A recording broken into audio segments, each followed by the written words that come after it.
दोस्तों तालिबान में अगर आप टॉप के लीडर्स की हायरार्की को तय करें तो 7वें नंबर पे 7th नंबर पे आएंगे शेर मोहम्मद अब्बास स्टैनिक्ज़ाई। ये शेर मोहम्मद अब्बास स्टैनिक्ज़ाई तालिबान के चीफ नेगोशिएटर हैं दोहा टॉक्स के, और बहुत पावरफुल पर्सनालिटी हैं तालिबान के अंदर। और ये यहाँ पे इस समय इंडिया में न्यूज में, इंडिया में न्यूज में क्यों है? क्योंकि इंडियन मिलिट्री एकेडमी का ये जो 1982 का बैच था ना, उसमें एक जेंटलमैन कैडेट थे ये शेरू। शेरू क्यों बोला जा रहा है स्टैनिक्ज़ाई को?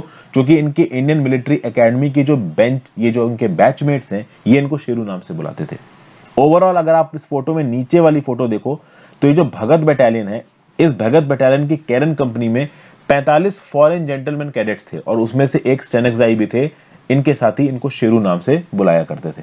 आज की डेट में इनके साथी का ये बोलना है कि ये बहुत पसंद किए जाने वाले थे, वहां पे ज्यादा रिलीजियसली इंक्लाइंड नहीं थे, सबसे अच्छे तरीके से बात करना और अपने टाइम को वहां पे एंजॉय कर रहे थे, सब लोग इनको वहां पे पसंद करते थे। स्टैनिक्ज़ाई को आईएमए में ट्रेनिंग के लिए रिक्रूट किया गया था Afghan national defence and security forces. आपको पता होना चाहिए कि इंडिया की जो प्रीमियर मिलिट्री जो ट्रेनिंग इंस्टीट्यूशन है, जैसे नेशनल डिफेंस एकेडमी हो गया, इंडियन मिलिट्री एकेडमी हो गया, ये हमारे आसपास के जो फ्रेंडली देश हैं उनके कैडेट्स को ट्रेन करते हैं। चाहे आप अफगानिस्तान की बात कर लीजिए, चाहे आप नेपाल की बात कर लीजिए, चाहे आप मालदीव्स की बात कर लीजिए, मॉरिशस की बात कर लीजिए, तो इस प्रकार की जो हमारी दोस्त कंट्रीज हैं उनके कैडेट्स को, उनके आर्म्ड फोर्सेस के मेंबर्स को हमारी प्रीमियम ट्रेनिंग जो मिलिट्री एकेडमीज है उसमें ट्रेनिंग दी जाती है और बहुत समय से ट्रेनिंग दी जा रही थी। 1982 वाले बैच में शेरू भी आए थे, स्टैनिक्ज़ाई भी आए थे। 1.5 साल तक इन्होंने आईएमए में ट्रेनिंग की और उसके बाद इन्होंने अफगान नेशनल आर्मी को ज्वाइन कर लिया एज अ ल्यूटिनेंट। 1996 में कुछ ऐसा हुआ वहां पे कि इन्होंने अफगान नेशनल फोर्सेस को छोड़ दिया और तालिबान को ज्वाइन कर लिया। और 1996 वही साल है जब तालिबान का राज शुरू हुआ था और 2001 तक ये तालिबान का राज चला। और सबसे खास बात यह है कि जब ये तालिबान में गए तो तालिबान में ये तालिबान के चीफ निगोशिएटर बने। 1996 में जब तालिबान बिल क्लिंटन के एडमिनिस्ट्रेशन के साथ नेगोशिएट कर रहा था तो उस समय तालिबान को लीड कर रहे थे आपके स्टैनिक्ज़ाई। एक तरीके से आप कह सकते हो कि ये फॉरेन मिनिस्टर थे तालिबान के, और आज की डेट में भी 7वें नंबर के सबसे स्ट्रांग लीडर हैं तालिबान के। और खास बात यह है कि इन्होंने अपनी इंग्लिश स्पीकिंग स्किल्स आईएमए से ही सीखी हैं और आईएमए में मिलिट्री ट्रेनिंग तो कराई जाती है। देखिए आईएमए एक ऐसी जगह है ना जो इंसान को बदल के रख देती है, इंसान की जिंदगियां बदल जाती है। मैं खुद सैनिक स्कूल का पास आउट हूं, नेशनल डिफेंस एकेडमी और आईएमए में पढ़ने वाले बहुत से लोगों को जानता हूं मैं। ओवरऑल आपके जीने के स्टाइल को बदल देते हैं वो। और आप सोचिए, एक इंडिविजुअल, एक 20 साल का लड़का यहां पे आया, उसने आईएमए से सब कुछ सीखा और वो सीखी हुई चीजें जाके उसने फिर तालिबान के बेनिफिट के लिए लगाई।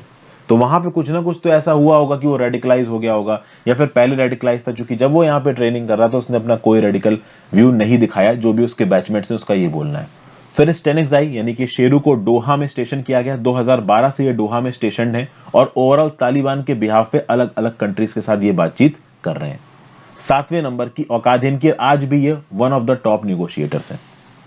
अब इनको पहचाना किसने? तो एक कॉलोनल केसर सिंह शेखावत है, ये रिटायर्ड हैं, तो ये इनके बैचमेट थे। कॉलोनल केसर सिंह शेखावत का बोलना है कि he was like a next kid door. इनकी अच्छी दोस्ती थी, ये लोग ऋषिकेश घूमने जाया करते थे। आपको पता है कि देहरादून से ऋषिकेश ज्यादा दूर नहीं है, ठीक है। गंगा में नहाना, तो घूमना फिरना, ओवरऑल स्विमिंग, जो आईएमए की स्विमिंग पूल से वहां की फोटो भी है इनकी एक साथ की। तो इस पर्टिकुलर न्यूज का आप देखिए यहाँ पे ऑब्जेक्टिव क्या है आपके साथ डिस्कस करने का। इससे दो चीजें निकल के आती हैं। पहली चीज क्या निकल के आती? पहली चीज ये निकल के आती कि आईएमए में सिखाई गई स्किल्स का आपकी ओवरऑल पर्सनालिटी को बनाने का फायदा यहाँ पे स्टैनिक्ज़ाई ने उठाया तालिबान के बेनिफिट के लिए। और 1996 से लेकर 2001 तक जब तालिबान का ब्रूटल राज था तो ऑब्वियस सी बात है स्टैनिक्ज़ाई उसको सपोर्ट कर रहे थे। तो यहाँ पे कम रेडिकल नहीं रहे होंगे ये अपने रूल के दौरान पे। तो ये आप कह सकते हो फ्लिप साइड है, एक गलत साइड है इस पूरी की पूरी पिक्चर का, जिसमें एक पर्टिकुलर इंडिविजुअल इंडिया के एलीट प्रीमियम ट्रेनिंग इंस्टीट्यूट से, मिलिट्री ट्रेनिंग इंस्टीट्यूट से सीख के जाता है और उसको डिप्लॉय करता है तालिबान के बेनिफिट के लिए। तो जब इस प्रकार के ट्रेंड मिलिट्री पर्सनल्स जो कि अफगान डिफेंस फोर्सेस थे, वो अफगान डिफेंस फोर्स को छोड़ के तालिबान ज्वाइन करेंगे, तो इसका मतलब यह है कि अफगानिस्तान के अंदर तालिबान की आइडियोलॉजी की एक्सेप्टेबिलिटी बहुत ज्यादा है। एक फैसेट ये निकल के आता है। दूसरा फैसेट ये निकल के आता है कि ये मिनिस्ट्री ऑफ एक्सटर्नल अफेयर्स के लिए एक ट्रम्प कार्ड हो सकता है। अगर इंडिया को तालिबान के साथ रिश्ते अच्छे करने हैं तो Stanekzai should be the link.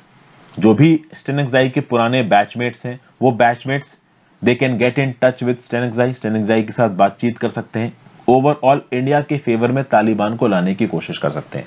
अब नो डाउट स्टेनेक्साई 7वें नंबर के सबसे बड़े कमांडर हैं, पूरी तरीके से वो तालिबान की सोच को इन्फ्लुएंस नहीं कर सकते, बट डेफिनेटली इंडिया के लिए एक लिंक जरूर खोल सकते हैं तालिबान के साथ बातचीत का। अब सवाल यही उठता है कि इंडिया तालिबान के साथ बातचीत करना चाहता है या नहीं करना चाहता है। $1 मिलियन क्वेश्चन तो यहाँ पे यही है। अब न्यूज़पेपर में इस प्रकार से लिखा जा रहा है कि स्टेनेक्साई जैसा इंसान की बहुत स्वीट मेमोरीज रही है इंडिया में, तो वो अपने बैचमेट्स के साथ बात करेगा और इंडिया को एक सॉफ्ट दिल से देखेगा। देखिए, जिस पोजीशन पे इस समय पे स्टेनेक्साई बैठे हैं, उस पोजीशंस पे जब भी आप इंसान डिसीजन लेता है ना, वो कभी इमोशंस के हिसाब से डिसीजन नहीं लेता है। जब भी आप किसी लीडर की पोजीशन पे बैठोगे ना, आप डीएम हो या किसी भी लीडर की पोजीशन में, आप कल की डेट में पॉलिटिशियन बन जाते हो, you can not afford emotions. तो ये जो ट्रम्प कार्ड वाली बात है, ये बिल्कुल सही नहीं है। स्टेनेक्साई को उनके पुराने बैचमेट्स बातचीत करके अफेक्ट कर दें, इस बात के चांसेस देखिए बहुत ना के बराबर हैं। हाँ, but definitely Stanekzai is a link जिसके थ्रू तालिबान के साथ डायलॉग इनिशिएट किया जा सकता है। अब सरकार इनिशिएट करना चाहती है या नहीं करना चाहती है, that is an all together different issue. तो ये एक छोटी न्यूज मैंने आपके साथ डिस्कस की, आई होप आपको थोड़ी इंटरेस्टिंग लगी हो। Thank you for watching friends. ज़्यादा से ज़्यादा लोगों के साथ इस वीडियो को शेयर करिएगा। आप अपने व्यू पॉइंट नीचे कमेंट बॉक्स में दे सकते हैं और अगर चाहें तो इंस्टाग्राम पे फॉलो कर सकते हैं, लिंक नीचे डिस्क्रिप्शन बॉक्स में दिया हुआ है। Good bye.